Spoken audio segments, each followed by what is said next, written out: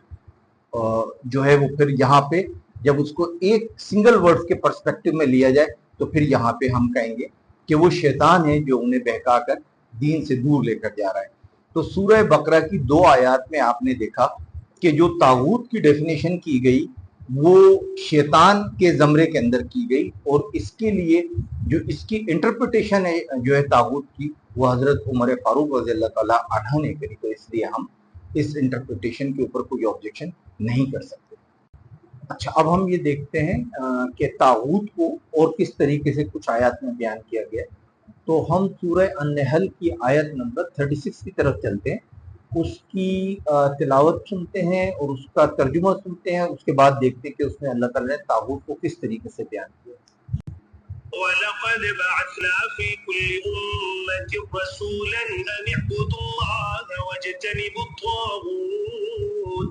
وَاجْتَنِبُوا الطَّاغُوتَ فَمِنْهُم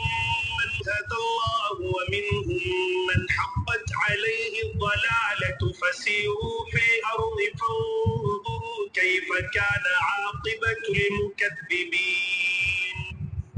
اور واقعہ یہ ہے کہ ہم نے ہر امت میں کوئی نہ کوئی پیغمبر اس ہدایت کے ساتھ بھیجا ہے کہ تم اللہ کی عبادت کرو اور طاغوت سے اجتناب کرو۔ پھر ان میں سے کچھ وہ تھے جن کو اللہ نے ہدایت دے دی، اور کچھ ایسے تھے جن پر گمراہی مسلط ہو گئی۔ تو ذرا زمین میں چل پھر کر دیکھو کہ پیغمبروں کو جھٹلانے والوں کا انجام کیسا ہوا۔ اس آیت میں دیکھیں اللہ تعالیٰ نے جب کہا کہ ہم نے ہر امت میں کوئی نہ کوئی پیغمبر اس کی ہدایت کے لیے بھیجا، اب اس میں دوبارہ دیکھیں وَاجْتَنَبُوا الطَّاغُوتَ فَمِنْهُم مَّنْ هَدَى اللَّهُ، اور اجتناب کرو طاغوت سے، مطلب طاغوت سے بچو اور اللہ کی ہدایت کی طرف آؤ، اللہ کی عبادت کرو۔ اب اس سے ایک بات پھر یہ ثابت ہوتی ہے کہ اللہ کی عبادت کرو، طاغوت سے بچو، تو کیا کوئی ایسا نظام داخل ہو گیا تھا اس کے اندر؟ دوسرا آپ یہ دیکھیں کہ طاغوت جو ہے صرف اسلام میں ہم یہ نہیں سمجھتے کہ نبی پاک صلی اللہ علیہ وسلم کے دور میں ہے۔ طاغوت کا لفظ تو یہ سمجھ لیں کہ آدم علیہ السلام کے بعد سے ہی جو ہے طاغوت کا لفظ تو آ گیا تھا۔ طاغوت کا لفظ تو اسی وقت وجود میں آ گیا تھا جب شیطان نے اللہ تعالیٰ کو سجدہ کرنے سے انکار کیا تھا۔ جب انکار کیا تو وہ طاغوت ہو گیا، وہاں پر جو ہے وہ اپنی حدود سے آگے نکل گئے، جو اس کی لمٹس تھیں ایز اے اینجل، جو اس کی لمٹس تھیں وہ اس سے آگے نکل گیا، اور جو ہی وہ آگے نکلا تو وہ طاغوت میں چلا گیا، کیونکہ وہ اپنے حد سے باہر نکل گیا۔ اور جب اس کے کریکٹر کو آج بھی اگر آپ دیکھیں دنیا میں، جب کلام پاک کے اندر جہاں جہاں پر بھی جو ہے ایڈریس کیا گیا ہے، تو وہاں پہ زیادہ تر آپ یہی دیکھ رہے ہیں کہ ایک کمپریہنسو میننگ کے اندر ہم یہ نہیں کہہ سکتے بھی شیطان نے کفر کروا دیا، شیطان نے یہ چیز کروا دی، شیطان یہ کرواتا ہے۔ تو جب ہم اس کو انہیں ٹوٹل کہتے ہیں، ایک پرسنالٹی ایک ورڈ کے اندر اگر ہم اس کو ضم کرتے ہیں تو ہم کہتے ہیں طاغوت۔ اس لیے جب ہم طاغوت کہتے ہیں تو وہاں پر ہم اس کو امیڈیٹلی کہتے ہیں طاغوت میں شیطان۔ تو یہاں پر بھی یہی اللہ تعالیٰ نے کہا ایک اللہ کی عبادت کرو اور شیطان سے اجتناب کرو۔ اب شیطان سے اجتناب سے مراد کیا ہے کہ وہ تمام کریکٹرسٹک جو شیطان کے ہیں ان کو چھوڑ دو، مثلا بتوں کی پوجا چھوڑ دو، یہ تو نبی صلی اللہ علیہ وسلم کے دور سے پہلے کی بات ہے۔ تو اس کا مطلب اس وقت کوئی ایسا نظام نہیں تھا کہ جو اسلام میں داخل ہوا تھا اور ہم اس نظام کو کہتے کہ یہ اللہ کے حکم سے جو ہے معاملات بڑھ گئے، یا اس زمانے میں جو باقی اللہ کی جو کتابیں تھیں ان کے جو حکم تھے تو اس سے بڑھ کر کوئی چیز ان کے دین کے اندر داخل کی گئی ہے تو ہم اس کو طاغوت کہیں نہیں، بلکہ اس وقت تو صاف ہی کہہ دیا گیا کہ جو تم کفر کر رہے ہو وہ طاغوت ہے۔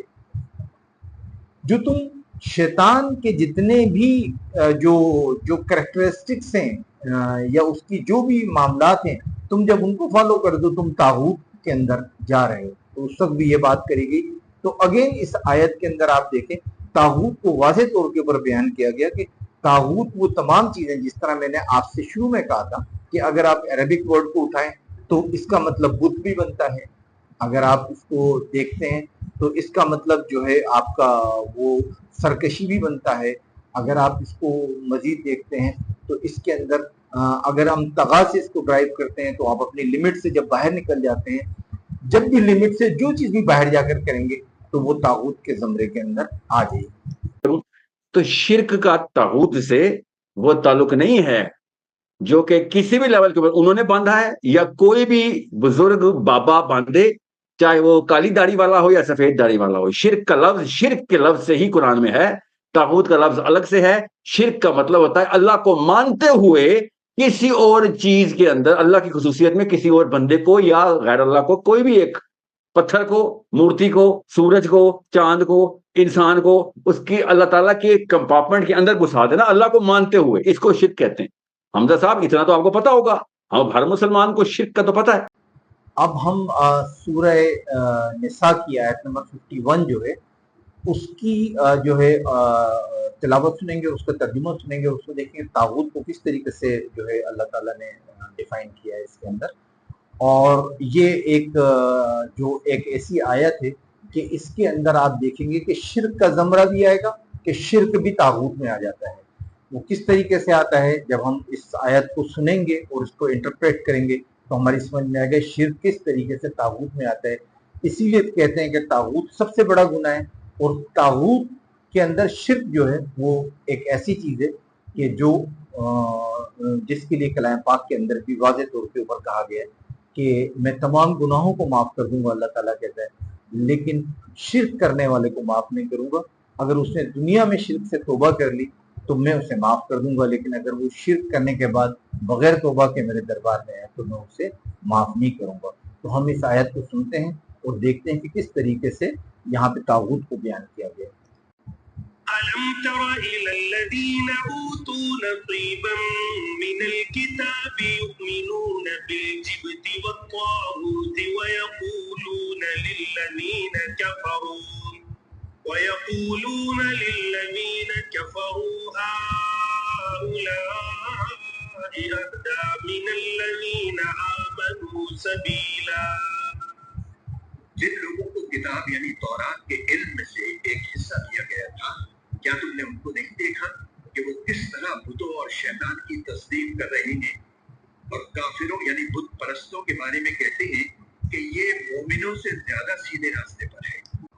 اچھا, آپ نے اس میں دیکھا کہ ترجمے کے اندر جس طریقے سے اللہ تعالیٰ نے بتایا کہ ایک کتاب کا حصہ, مطلب توریت کا ایک حصہ جو ہے جب بنی اسرائیل کے اوپر نازل ہو چکا تھا تو وہ جس وقت یہودی جو ہے وہ اپنا مدینہ میں تھے,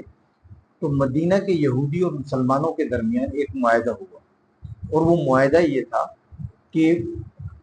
وہ کسی بھی انویڈر کو کوئی انفارمیشن نہیں دیں گے کہ مدینہ کے اندر مسلمانوں کے اوپر کسی بھی قسم کی کوئی جنگ یا کسی طریقے کا نقصان مسلط نہ ہو سکے, اور مسلمان اسی طریقے سے ان کی پروٹیکشن کریں گے اور وہ ان کی پروٹیکشن کریں گے. لیکن جوش آپ کو بتائیے کہ یہ جو یہودی تھے یہ لازمی سی بات ہے کہ اس معاہدوں کو بریچ کرتے رہے ٹائم ٹو ٹائم. ان کا سردار تھا کعب بن اشرف, جو ہے وہ یہودیوں کا ایک بڑا سردار تھا جو ہے اپنا مدینے کے اندر. اس نے سردار حی بن اخطب کے ساتھ مل کر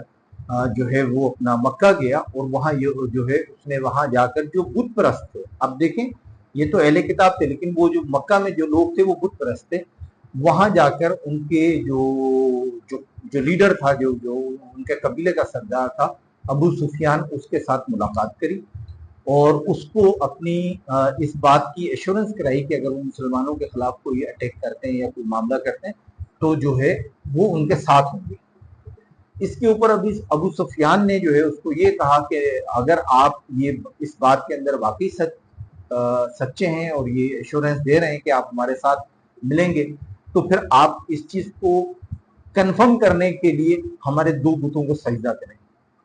انہوں نے دیکھا کہ یہ اگر یہ اسلام کے دائرہ کار کے اندر ہیں یا اہل کتاب ہیں تو یہ کس حد تک سچے ہو سکتے ہیں, تو اس نے اپنی اس چیز کو یقین دہانی کرانے کے لیے ان کے 2 بتوں کو سجدہ بھی کر دیا. جب ان کے 2 بتوں کو سجدہ کر دیا تو ابو سفیان نے پوچھا کہ مجھے یہ بتاؤ کہ ہمارا دین مطلب بت پرستی بہتر ہے یا مسلمانوں کا دین بہتر ہے. تو یہودی ہونے کے ناطے اس کو یہ نہیں کہنا چاہیے تھا, کیونکہ توحید کے تو وہ بھی قائل تھے, لیکن اس نے کہا کہ نہیں, آپ کا دین جو ہے وہ مسلمانوں سے بہتر ہے۔ تو اس وقت اللہ تعالیٰ نے پھر اس صورت کا نزول فرمایا، اور اس کے اندر جو ہے پھر دوبارہ جو ہے وہ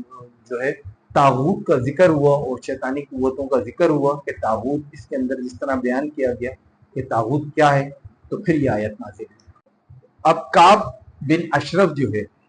وہ ایک جوش ہونے کے ناطے اس پہ توریت اس وقت تک نازل یقینی بات ہے کہ ہو چکی تھی، اور توریت کے بلیور ہونے کے ناطے وہ ایک اللہ کا بلیور تھا، اللہ کی وحدانیت کا بلیور تھا، لیکن اس کے باوجود بھی اس نے ابو سفیان کے کہنے پر ان کے دونوں بتوں کو سجدہ کیا۔ اس کا مطلب اس نے اللہ کا شریک ٹھہرایا، اور جب اس نے اللہ کا شریک ٹھہرایا تو وہ مشرک ہو گیا اور اس نے شرک کا مرتکب ہو گیا۔ اب جب وہ شرک کا مرتکب ہو گیا، مشرک ہو گیا، تو اللہ نے اس کو اس آیت میں کس چیز سے پکارا؟ طاغوت کے نام سے۔ تو اس کا مطلب شرک جو ہے وہ بھی طاغوت ہے، اور شرک طاغوت کی سب سے بڑی فارم ہے، کیونکہ اللہ تعالیٰ نے یہی کہا ہے کہ میں تمام گناہ معاف کر دوں گا ماں سوائے شرک کے۔ تو شرک ایک طاغوت ہے اور سب سے بڑا گناہ ہے جس سے ہمیں بچنا چاہیے۔ بس ایک ہی علامہ اقبال کا شعر یاد آتا ہے اس وقت کہ عشق قاتل سے بھی مقتول سے ہمدردی بھی، یہ بتا کس سے محبت کی جزا مانگے گا، سجدہ خالق کو بھی ابلیس سے یارانہ بھی، حشر میں کس سے عقیدت کا صلہ مانگے گا۔ ہم نے بہت اچھی طریقے سے اس چیز کو ایسس کیا کہ طاغوت جو ہے وہ ایک عربک ورڈ ہے۔ میں اس کو سمرائز کرنا چاہ رہا ہوں، اور اس عربک ورڈ کا یہ ایک بہت ہی کمپریہنسو ورڈ ہے، جس کے اندر بہت سارے اور الفاظ سمائے ہوئے ہیں، اور جس سے اس کی ڈیفینیشن بنتی ہے۔ ان تمام الفاظوں کے کلیکشن کو، ان تمام ایکشن کے کلیکشن کو طاغوت کہا جاتا ہے، جس کے اندر میں نے آپ کو بتایا طاغوت بت کو بھی کہتے ہیں، بت پرستی کو بھی کہتے ہیں، کفر کو بھی کہتے ہیں، اور طاغوت جو ہے وہ اللہ تعالیٰ کی جو حدود مقرر کی گئی ہیں، ان جنرل اگر ہم دیکھیں تو طغا سے کیونکہ طاغوت نکلا ہے، تو اللہ تعالیٰ نے جو شریعت مسلمانوں کو دی ہے ان حدود سے تجاوز کرنے کے عمل کو بھی طاغوت کہتے ہیں، اور ان تمام چیزوں کی تبدیلی کرنے کے عمل کو بھی طاغوت کہتے ہیں۔ طاغوت ہم ابلیس کو بھی کہتے ہیں۔ جب ہم ایک کمپریہنسو طاغوت کو لیتے ہیں تو ہم اس کو ابلیس سے جو ہے وہ تشبیہ دیتے ہیں، کیونکہ ابلیس وہ تمام کام کرتا ہے اور کرواتا ہے جو اللہ تعالیٰ کو پسند نہیں، اور کفر کے زمرے میں آتے ہیں اور انسان کو طاغوت کی طرف لے کے آتا ہے، مطلب کفر کی طرف لے کے آتا ہے تاکہ اللہ اس سے ناراض ہو۔ تو یہ ہم نے ایک بڑی کمپریہنسو سی جو ہے وہ جو ایک under the verses of the holy Quran جو ہے ہم نے اس کو ڈرائیو کیا طاغوت کی ایگزیکٹ میننگ کو، ٹھیک ہے۔ ہم نے اس کے بعد یہ دیکھا کہ جو ہم ایک کہتے کہ شرک طاغوت ہے یا نہیں ہے، تو ہم نے اس بات کو بھی جو ہے کمپلیٹلی انالائز کیا کہ شرک سب طاغوت میں سب سے بڑا طاغوت ہے۔ ان تمام فیکٹرز کے اندر جو طاغوت کے اندر فال کرتے ہیں اس میں سب سے بڑا فیکٹر ہے شرک، اور شرک جو ہے وہ طاغوت ہی ہے۔ تو اس لیے جو ہے اس کو کہتے ہیں کہ یہ سب سے بڑا گناہ ہے، اور اسی لیے طاغوت کو کہتے ہیں کہ سب سے بڑا گناہ ہے، کیونکہ اس میں شرک جو ہے وہ سب سے بڑا گناہ ہے۔ اب شرک کے بارے میں جو ہے میں آپ کو ایک آیات جو ہے سورہ نساء کی جو ہے آیت نمبر 48 جو ہے اس کی تلاوت سناؤں گا، اور اس کے بعد پھر ہم اپنے پروگرام کو انشاءاللہ کلوز کرنے کی طرف لے جائیں گے۔ إن الله لا يغفر أن يشرك به ويغفر ما دون ذلك لمن يشاء ومن يشرك بالله فقد افترى إثما عظيما۔ بے شک اللہ اس بات کو معاف نہیں کرتا کہ اس کے ساتھ کسی کو شریک ٹھہرایا جائے، اور اس سے کم تر ہر بات کو جس کے لیے چاہتا ہے معاف کر دیتا ہے، اور جو شخص اللہ کے ساتھ کسی کو شریک ٹھہراتا ہے وہ ایسا بہتان باندھتا ہے جو بڑا زبردست گناہ ہے۔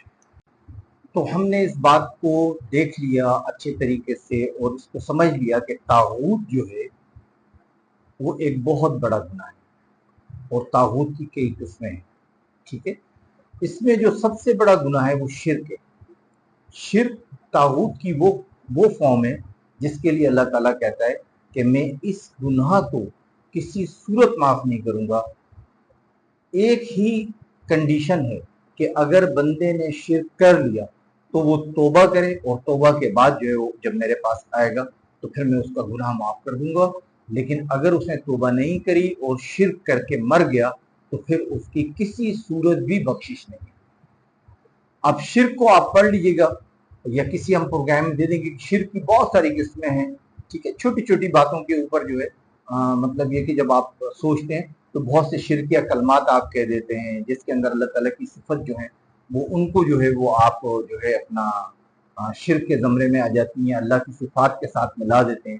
جو کہ کسی انسانی صفت نہیں ہو سکتی, نہ نبیوں کی صفت ہو سکتی, لیکن ہم انہیں ملا دیتے ہیں تو جس کے ساتھ ہی جو ہے وہ شرک واقع ہو جاتا ہے.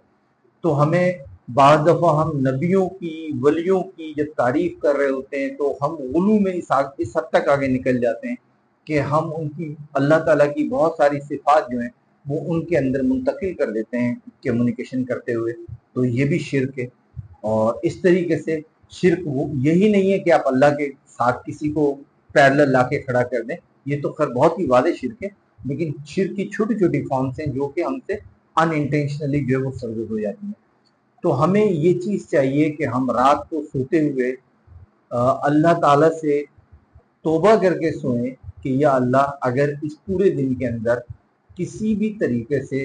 میں نے کوئی ایسا لفظ جو ہے وہ ادا کر دیا جو شرک کے زمرے میں آتا ہے تو تم مجھے اس کو معاف کر دے, تاکہ آپ جب سو جائیں تو صبح آپ اٹھتے ہیں یا نہیں, لیکن ایٹ لیسٹ آپ کو یہ پتا ہوا کہ آپ نے اپنے آپ کو ایک بہت بڑے گناہ سے محفوظ کر لیا. اللہ تعالیٰ ہم سب کو ہدایت نصیب فرمائے اور ہم سب کو شرک اور طاغوتی گناہوں سے محفوظ رکھے, شرک سے ہمیں ہمیشہ بچائے, اور اللہ تبارک و تعالیٰ ہمیں اپنی رحمت کے اندر رکھے اور اپنے اسلام کے جو بیسک جو عقائد ہیں ان کے اوپر رکھے, اور دین کی سلامتی کے ساتھ ہمیں اس دنیا سے اپنے پاس رخصت کروا دیں اور امن کے ساتھ ہم یہاں سے چلے.